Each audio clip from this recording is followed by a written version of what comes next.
చెరపకురా చెడేవు అనేటటువంటి సామెత ఇక్కడ అనడానికి లేదు. ముస్లిం దేశాలు స్వీయ నాశనం దిశగా వెళ్తున్నాయి. అమెరికా, ఇజ్రాయెల్ వీటి మీద దాడులు. అమెరికా మీద దాడులు ఏమైనా చేయగలిగినాయా? ఇరాన్ ఏమైనా చేయగలిగిందా? ఇంతకుముందు ఇరాక్ ఏమైనా చేయగలిగిందా? అదే సందర్భంలో ఇప్పుడు ముస్లిం దేశాల మీదన ఎవరు దాడి చేస్తున్నారు? ఇరాన్ దాడి చేస్తుంది. ఇరాన్ మీద ఎవరు దాడి చేస్తున్నారు? అమెరికా దాడి చేస్తుంది. అమెరికా, ఇజ్రాయెల్ కలిపి ఒక ముస్లిం దేశమైనటువంటి షియా ముస్లిం దేశమైనటువంటి ఇరాన్ని సర్వనాశనం చేసి వదిలిపెడుతున్నాయి, బూడిద చేసి వదిలిపెడుతున్నాయి.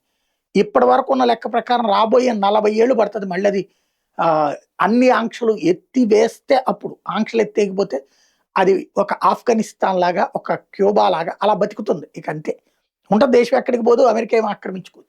అక్కడ మళ్ళీ బాగుపడడం అనేటటువంటిది మన మనవాళ్ళ తరాల్లో ఏమన్నా సాధ్యం అవుతుందో తెలియదు. అప్పటికి కూడా చెప్పలేం గ్యారెంటీ. అది అక్కడ జరుగుతున్నటువంటి. అదే సందర్భంలో ఇరాన్ అమెరికా, ఇజ్రాయెల్ మీద కోపంతో ఎవరిని నాశనం చేస్తుంది?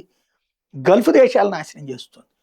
సగర్వంగా నిలబడ్డటువంటి గల్ఫ్ దేశాలు, ముస్లిం సమాజం గొప్పగా చెప్పుకోవడానికి, మాకు కూడా పరిపాలన చేతచ్చని చెప్పుకోవడానికి పనికొచ్చినటువంటి సౌదీ అరేబియా, దుబాయ్ లాంటివి కూడా ఇప్పటి వరకు ఉన్న లెక్క ప్రకారం 20-30 ఏళ్ళు పడుతుంది వాళ్ళు ఇప్పుడు నష్టపోయినటువంటిది సంపాదించుకోవడానికి. అది కూడా పెట్రోల్, డీజిల్ కరెక్ట్గా వస్తుంది.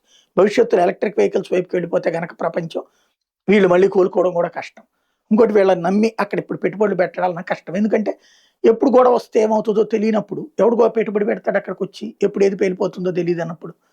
కాబట్టి ఆ విధంగా ఈ అప్రకటిత యుద్ధం ఆరంభమై చివరికి ప్రకటిత యుద్ధంగా మారాక నాశనమైన ఎవరంటే ముస్లిం దేశాలు ఒకళ్ళనొక్కళ్ళు నాశనం చేసుకున్నారు.